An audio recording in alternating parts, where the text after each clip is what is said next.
Mario, muchísimas gracias por la presentación. Muchísimas gracias también al comité organizador del curso de imágenes de Azorreuma. Creo que es una gran oportunidad y han hecho un gran esfuerzo para poner todo el plano de imágenes que cada día viene creciendo fuertemente y que cada día nos presta mayores ayudas en nuestra práctica diaria. En el día de hoy voy a hablar de la evaluación ecográfica del hombro doloroso. No tengo ningún conflicto de interés para esta conferencia. Vamos a hablar de algunos aspectos muy importantes respecto a lo que vamos a hacer cuando evaluamos el hombro. Vamos a hablar principalmente de los conceptos anatómicos generales y de la zooanatomía de hombro como parte de los conocimientos fundamentales para poderla interpretar. Vamos a hablar un poco de las técnicas de evaluación del hombro doloroso principalmente. Vamos a hablar de los aspectos ecográficos o de los hallazgos de las patologías mecánicas más frecuentes y cómo se ven. Vamos a hablar de los aspectos ecográficos de la patología inflamatoria y algunos aspectos de cómo se ve la ecografía hacia el futuro y un resumen con unos conceptos que espero que sean de mucha utilidad para todos los participantes del curso de Azorreuma. Lo primero que tenemos que hacer es tener algunos reparos anatómicos y la radiografía convencional nos puede ayudar a irnos ubicando en la articulación del hombro. Lo primero es el espacio subacromial como techo principal, el acromio en la parte superior, como vemos en esta imagen. Quiero que se centren también en la apófisis coracoides, que es uno de los reparos anatómicos cuando hacemos la evaluación de hombro, muy importante, sobre todo por su relación con el músculo y el tendón subescapular.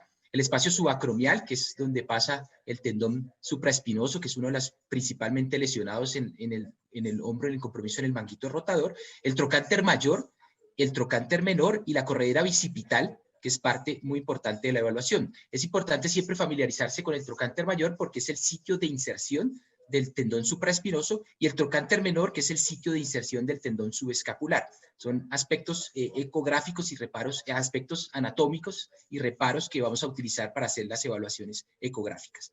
También es muy importante como parte del techo del espacio subacromial, el acromio y el ligamento coracoacromial, que también va a ser parte de lo que nos va a producir pinzamientos subacromiales cuando hay lesiones de los tendones, principalmente del tendón supraespinoso. Aquí estamos mostrando la llegada del tendón supraespinoso al trocánter mayor y la llegada del subescapular al trocánter menor, y en el espacio entre los dos trocánteres, la línea, el espacio intertrocantérico, lo que va a conformar el espacio para que corra el tendón del bíceps, la corredera bicipital, y siempre tener muy presente que hay un ligamento, el ligamento transverso, que va a fijar el tendón del bíceps en esa corredera bicipital. También hay una vaina sinovial que recubre ese tendón del bíceps, que se va a distender en los pacientes cuando tenemos una acumulación de líquido o una inflamación de la cápsula articular. Ese tendón del bíceps va a brotarse hacia adelante, esa vaina sinovial, y siempre que encontremos patología a nivel de la vaina sinovial y del tendón del bíceps, debemos pensar también la posibilidad de que venga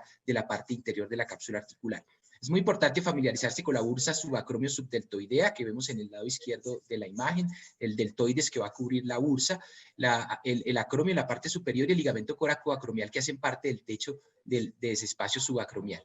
La llegada del tendón subescapular en esta zona que estoy señalando y su relación con la coracoides es muy importante porque siempre que evaluamos la inserción y el tendón del subescapular siempre vamos a estar evaluando su relación con la coracoides y si presenta un pinzamiento anterior cuando hacemos los movimientos de rotación externa y rotación interna y rotación externa, mirando si se pinza el tendón en esta parte también es muy importante. No solamente los tendones se pinzan en el espacio subacromial, sino que también se pueden pinzar a nivel de la coracoides. Entonces siempre es muy bueno hacer una evaluación en esta zona. Miren en esta imagen del lado derecho, que la traigo para que vean la relación que tiene el tendón del bíceps, la vaina sinovial del bíceps con la cápsula articular. Entonces siempre que tengamos patología de la cápsula articular y de inflamación articular, debemos evaluar la posibilidad de que también haya distensión de la vaina del bíceps, o todo lo contrario, al revés también. Cuando encontramos distensión de la vaina del bíceps, debemos pensar también en una patología intraarticular y revisar el resto de los recesos a ver si hay distensión de la cápsula articular. La relación de la cápsula articular con el tendón supraespinoso en la parte superior, en la parte anterior el tendón subescapular y en la parte posterior encontramos el tendón infraespinoso y el terete menor, el redondo menor, como parte de la evaluación del manguito rotador. En la parte superior y en el espacio subacromial vamos a encontrar la bursa, que muchas veces no va a estar distendida, sino que la vamos a ver como unas líneas hiperecogénicas en la parte superior de los tendones cuando no hay patología a ese nivel. Es muy importante también entender el concepto del intervalo de los rotadores y la relación que tienen el supraespinoso, que lo vamos a ver en los diferentes cortes ecográficos, la relación que tiene el supraespinoso, el subescapular y el tendón del bíceps.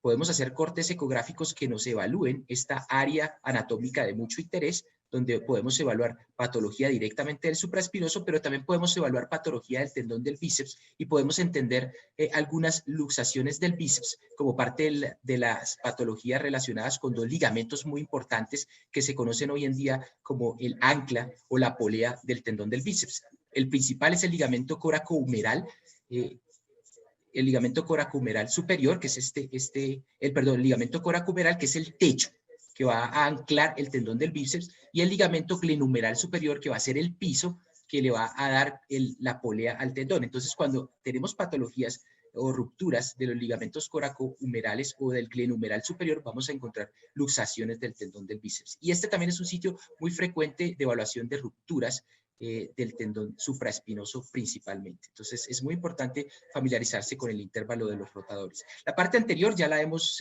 explicado adecuadamente, los reparos anatómicos que debemos tener, pero en la parte posterior quiero resaltar la fosa infraespinosa, donde se va a generar el tendón infraespinoso, y la inserción del infraespinoso en la parte posterior del trocánter mayor.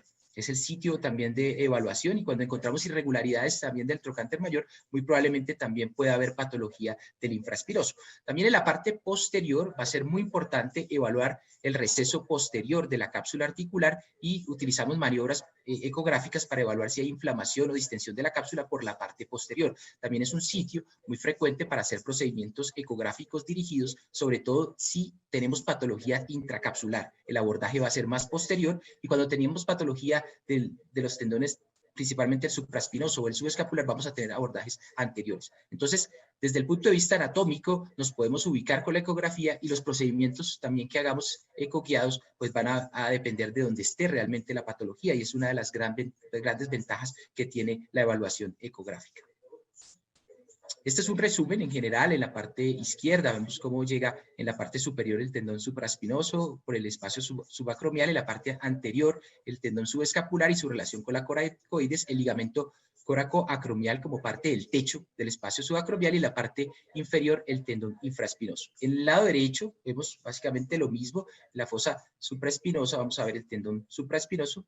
En la parte inferior vamos a ver el tendón infraespinoso y el terete menor llegando también abajo de la inserción del infraespinoso hacia el trocánter menor. Entonces aquí se encuentra la inserción principal del tendón del manguito de los rotadores, y es donde vamos a encontrar principalmente la patología desde el punto de vista mecánico. Ecografía se ha vuelto parte fundamental de las evaluaciones iniciales de los pacientes de hombro, y no solamente de hombro, sino en general ha venido avanzando fuertemente, y hay varias publicaciones que centran la ecografía como parte de otro de los pilares del examen físico de los pacientes. O sea, ya no es solamente la inspección, la palpación, la percusión y la auscultación, sino que también debemos preguntarlos por la isonación, los hallazgos ecográficos que tenga el paciente. Y esto nos habla de que muy probablemente cada día ecografía va a estar más, no solamente en los centros reumatológicos como parte del soporte a las decisiones clínicas, sino que también puede ser el día de mañana el fonendo del consultorio del reumatólogo más adelante.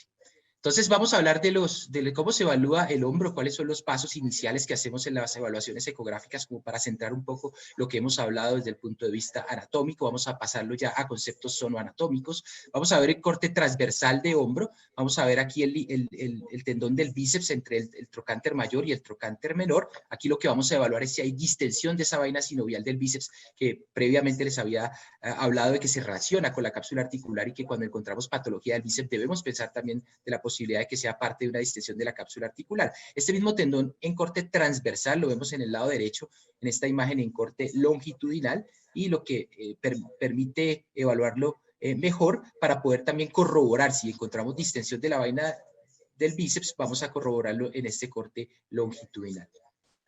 El subescapular, les venía hablando previamente, la importancia de su evaluación en la parte anterior. Este es un corte longitudinal del subescapular. Aquí lo vemos el tendón desplegado en toda su extensión y su relación con la coracoides. Este es un sitio muy frecuente donde se puede pinzar el tendón del subescapular y también es un sitio muy frecuente donde evaluamos la distensión del receso del subescapular o el receso subcoracoideo. Es muy importante porque ese receso subcoracoideo también hace parte de la cápsula articular y si está distendido también nos puede indicar de que podamos estar ante una patología intraarticular inflamatoria. Posteriormente pasamos a la posición de Kras, es como más me gusta iniciar a mí la evaluación del tendón supraespinoso. Hacemos un corte longitudinal, como lo vemos en esta imagen, longitudinal al tendón del supraespinoso y vamos a hacer evaluación de su inserción, que va a ser uno de los sitios más frecuentemente comprometidos, principalmente con patologías de daño de las fibras del tendón o irregularidades de la cortical, que también nos puede hablar de una ruptura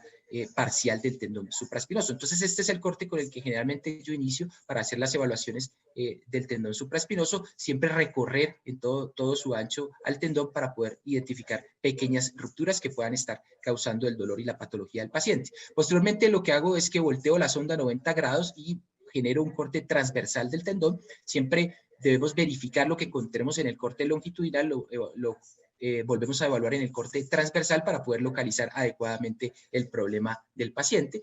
Y posteriormente hacemos maniobras dinámicas del tendón supraespinoso, que es el principalmente comprometido en la patología mecánica del manguito de los rotadores del hombro, y hacemos maniobras donde vamos a poner la sonda, una de las puntas en el acromio y la otra va a estar dirigida hacia la tuberosidad mayor, al trocánter mayor del húmero, para evaluar cómo se mete ese tendón supraespinoso en el espacio subacromial. Y hacemos que el paciente haga una abducción y evaluamos si hay pinzamiento. Desde el punto de vista ecográfico, vemos cómo se puede arrugar el tendón en esta zona que estoy señalando, vemos cómo se puede distender la bursa subacromio subdeltoidea también a este nivel, y nos habla también que puede haber patología cuando se desencadena dolor con las maniobras de pinzamiento ecográfico. También es un hallazgo que nos puede ayudar bastante en la evaluación. Y posteriormente hacemos una evaluación del aspecto posterior, que ya les venía resaltando las estructuras más importantes de la parte posterior del hombro, el tendón infraespinoso y su llegada hacia el trocánter mayor por la parte posterior,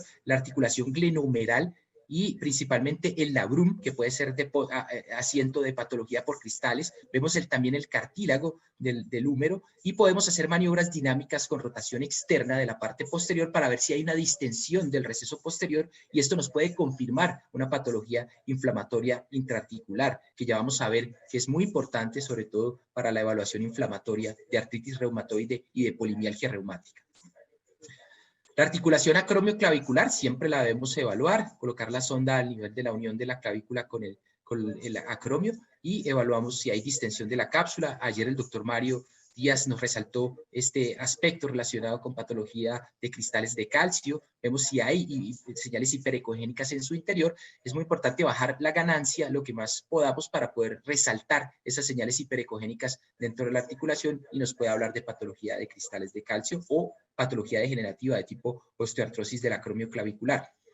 Pero ¿qué es lo que estamos buscando cuando evaluamos el hombro en general en los centros reumatológicos? Es principalmente hacer un diagnóstico diferencial entre la patología miofacial o contracturas musculares, hacemos un diagnóstico diferencial con la patología inflamatoria y la patología mecánica. Entonces siempre vamos a tener esa disyuntiva entre estas principalmente tres opciones grandes, y también podemos encontrar mezclas, podemos encontrar pacientes que ya tengan una patología inflamatoria, y nos pasa mucho en clínicos cuando hacemos valoraciones ecográficas que el paciente tiene dolor de hombro pero no sabemos, y tiene de base una artritis reumatoide, no sabemos si realmente lo que estamos es frente a una alteración inflamatoria y pobre control de la enfermedad reumatológica, o estamos frente a una patología mecánica que realmente no encontramos distensión, sino que lo que encontramos es una lesión del manguito de los rotadores que posteriormente se va a intervenir, y esto nos ha permitido hacer un mejor aproximación con los pacientes y poder tomar mejores decisiones clínicas con el apoyo ecográfico.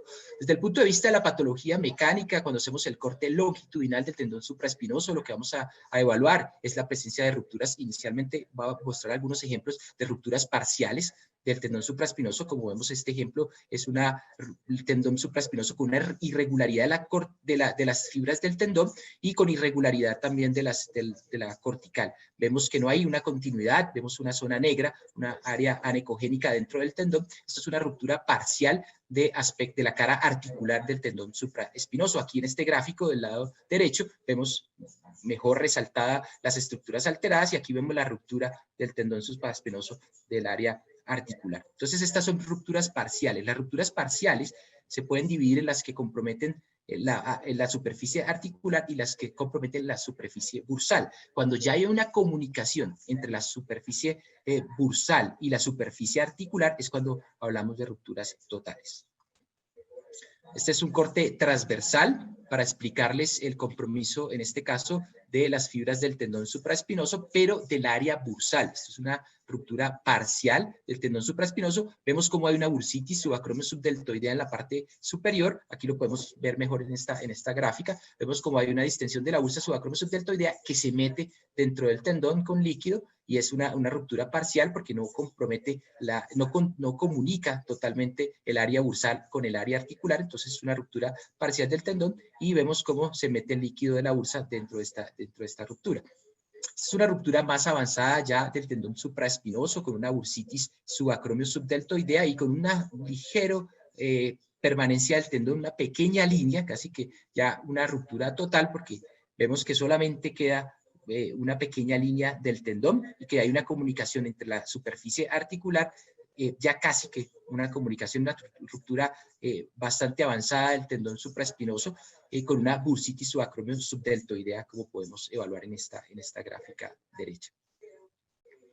El intervalo de los rotadores, que lo resaltaba desde el punto de vista anatómico, es muy importante siempre hacer un corte en esta zona del intervalo. Me gusta mucho porque podemos evaluar de primera mano rápidamente rupturas totales del tendón supraespinoso, como voy a mostrar algunos ejemplos posteriores. Y también evaluamos los ligamentos. Hablaba de la importancia del anclaje del bíceps o de esa polea del bíceps por el ligamento coracohumeral y el ligamento glenohumeral superior como parte del anclaje. Entonces, cuando el bíceps se subluxa, muy probablemente hay ruptura de estos ligamentos que son la polea. Y aquí mismo podemos evaluar también el tendón subescapular. Entonces, es el área ecográfica donde podemos evaluar el tendón supraespinoso, como lo vemos en la parte de arriba, el bíceps, los ligamentos que lo recubren y el tendón subescapular.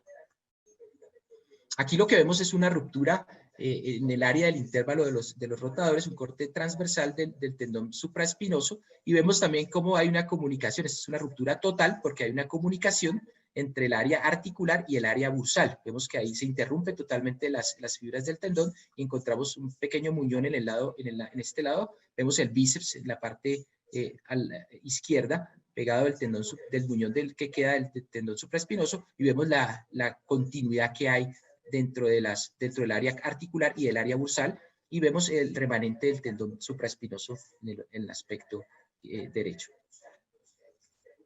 Y esto es una ruptura masiva, una ruptura total, cuando ya se rompe todo el ancho del tendón supraespinoso, y ahí es cuando vemos que cae el deltoides sobre la cabeza humeral y vemos ausencia de tendón en ese espacio del intervalo de rotadores donde normalmente debería estar el tendón supraespinoso. Vemos el tendón del bíceps en esta gráfica y vemos cómo hay una ausencia total de tendón. Es una ruptura masiva, una ruptura de espesor total y de anchura total, lo que hace que no encontremos líneas del tendón en esta imagen. Después también evaluamos patología mecánica de la articulación acromioclavicular, la presencia que hablábamos ayer de patología de cristales de calcio. Aquí lo que vemos es una distensión de la cápsula de la articulación acromioclavicular y vemos osteofitos a este nivel como parte de una patología degenerativa de tipo osteoartritis que es muy frecuente de la articulación acromioclavicular. Esto también puede llegar a ser susceptible de intervención o susceptible de infiltraciones a este nivel. Patología de calcio, es muy común también encontrarnos con tendinitis calcificada de hombro, que pueden favorecer su pinzamiento en el espacio subacromial. Vemos estas imágenes hiperecogénicas dentro del tendón, que esto es calcificaciones intrasustancia del tendón, y las corroboramos también en el corte transversal al lado izquierdo. El lado izquierdo un corte transversal y el lado derecho un corte longitudinal con las señales hiperecogénicas del tendón supraespinoso. La patología por cristales de calcio también es muy frecuente, la evidencia de condrocalcinosis en la evaluación, sobre todo en la evaluación posterior, podemos encontrar señales hiperecogénicas dentro del cartílago articular pegado a la cabeza humeral, o podemos encontrar calcificaciones a nivel del labrum. Es uno de los hallazgos que también buscamos cuando estamos sospechando patología de cristales de calcio como parte de artritis que comprometen principalmente hombro y rodilla. Son sitios muy importantes a evaluar. La patología inflamatoria, cada día ecografía también apoya mucho la evaluación de compromiso inflamatorio del hombro, porque todos sabemos que el hombro no es fácil de evaluar desde el punto de vista clínico y muchas veces no hay muy buena correlación entre los hallazgos clínicos y los hallazgos reales del paciente, y ecografía nos permite estrechar esa brecha. Y es tan importante ecografía que ya hace parte de los criterios, principalmente la polimialgia reumática, es como la primera aproximación imagenológica que se debe hacer del paciente con sospecha de polimialgia reumática. ¿Y qué es lo que estamos buscando? Lo que buscamos es si hay una bursitis subacromial subdeltoidea, si hay una tenosinovitis del bicipital, que les hablaba en la parte inicial y les he resaltado que siempre hay una relación entre esa vaina sinovial y la cápsula articular, y siempre que encontremos tenosinovitis bicipital debemos sospechar la posibilidad de que tengamos una patología inflamatoria de la cápsula. La bursitis trocantérica y la sinovitis de cadera como parte de la evaluación del área de la cadera de los pacientes con polimialgia reumática, y tiene ecografía esa capacidad de discriminar también compromisos inflamatorios o sospecha y confirmar la polimialgia reumática si tenemos al menos uno de estos indicios, y poder también diferenciarla de patologías no inflamatorias o patologías como las que he descrito previamente de tendón del manguito de los rotadores. Y también es muy importante cuando queremos evaluar el hombro de los pacientes con artritis reumatoide desde el punto de vista inflamatorio. No hay mucha capacidad para discriminar artritis de polimialgia reumática, eso básicamente se hace a través de los autoanticuerpos, pero sí nos permite ecografía evaluar el compromiso inflamatorio de los pacientes con artritis reumatoide.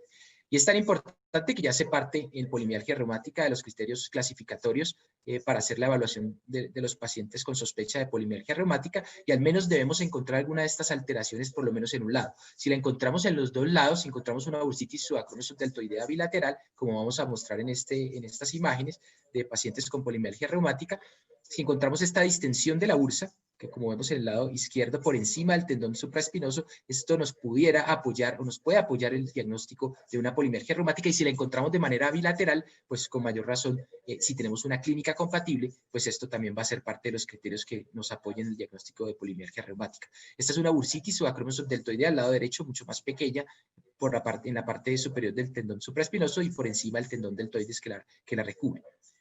También es muy importante hacer una evaluación del tendón del bíceps, por lo que puede pasar varias cosas en general en patología inflamatoria. Una, que la bursitis subacromial subdeltoidea se discurra como una lágrima hacia la parte anterior del tendón del bíceps, y que esto nos hable del compromiso de la bursa subacromial subdeltoidea, o que encontremos lo que previamente habíamos hablado, una distensión, como vemos aquí, este es en el lado izquierdo, un corte transversal del bíceps normal, y en el lado derecho vemos el mismo corte transversal, pero en un paciente que evaluamos en clínicos con una polimialgia reumática y con una distensión de la vaina sinovial, lo que nos está hablando de un compromiso inflamatorio de la cápsula articular como parte de un contexto de una polimialgia reumática. Y si hacemos la misma evaluación en el corte longitudinal, el lado izquierdo, el corte inicial que les mostré de un paciente normal, y en el lado derecho vemos cómo se distiende la vaina sinovial, también en ese corte longitudinal, lo que nos confirma el compromiso de la vaina del bíceps, y si estamos en una clínica compatible, muy probablemente esto venga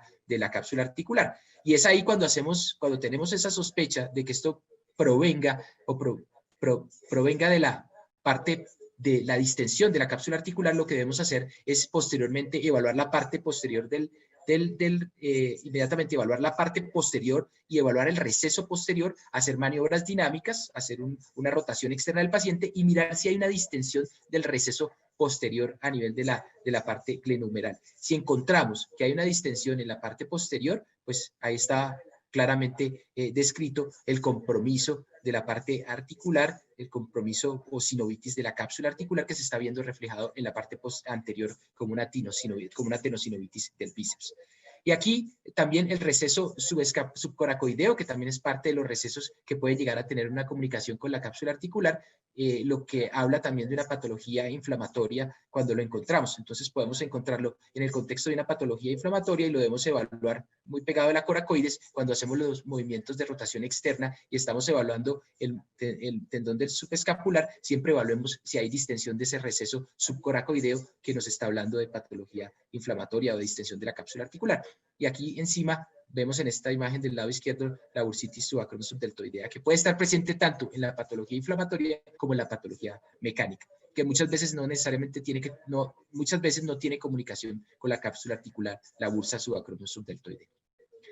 Para resumir, creo que ecografía aporta mucho en los servicios de reumatología, aporta mucho en el consultorio de los reumatólogos, nos permite discriminar la patología osteomuscular, de la patología inflamatoria y la patología mecánica si utilizamos un método estandarizado de evaluación. El examen ecográfico es muy útil en la evaluación de hombro, sobre todo que la clínica en hombro muchas veces no es tan clara y las maniobras semiológicas no nos aportan el punto exacto o el compromiso exacto que pueda tener el paciente. Creo que aquí ecografía tiene un papel muy importante. También nos permite revalorar la patología específica de causa del dolor, ya sea que el paciente tenga una enfermedad reumática de base, pero también nos puede permitir detectar si es realmente la patología inflamatoria la que está descompensada o es la patología mecánica que se le puede agregar a estos pacientes, como en el caso de una ruptura del tendón supraespinoso, que la intervención es totalmente diferente y no necesitamos hacer ajustes de medicamentos. Nos permite hacer un mejor abordaje, nos permite hacer una diferenciación y determinar qué es lo que está predominando, si un compromiso inflamatorio versus un compromiso no inflamatorio en los pacientes. Es muy útil en los diagnósticos tempranos de la artritis, como el doctor Orlando Villota en su charla anterior pues nos ha ilustrado bastante bien. Hombro no se le escapa a eso, porque también cuando encontramos compromisos tempranos de hombro nos permite hacer un abordaje muy diferente y un enfoque más temprano de los diagnósticos. También, como lo habló el doctor Mario Chávez en su presentación, es una gran ayuda como guía para intervenciones específicas, porque no toda la patología de hombro es igual y no todos los abordajes son iguales. Si tenemos un compromiso del tendón supraespinoso, vamos a abordarlo muy diferente a si es un compromiso del subescapular o si lo que tenemos es una distensión de la vaina del bíceps que refleja una distensión de la cápsula articular. El abordaje probablemente va a ser más posterior. Es muy, muy interesante cómo nos ha permitido ampliar el espectro y entender que las infiltraciones no se hacen igual para todos los pacientes. Depende de la causa específica y de lo que encontremos ecográficamente, y así mismo vamos a definir. El futuro, ¿cómo lo veo? Lo veo cada día creciendo más en términos de los servicios de ecografía en reumatología que apoyen a los clínicos para poder lograr el mejor control de sus pacientes, diagnósticos mucho más tempranos, como lo planteó muy bien en la conferencia anterior el doctor Orlando, y creo que también hacia un futuro pues va a ser parte del quinto elemento, va a ser parte de no solamente la inspección, la percusión, la auscultación, la palpación, sino que la insonación va a ser parte de los libros de semiología en un futuro. Muchas gracias, muy complacido de poder dar esta conferencia para todos ustedes. Nos vemos más adelante y espero que sigan disfrutando de este gran evento, de este gran curso de la Asociación Colombiana de Reumatología.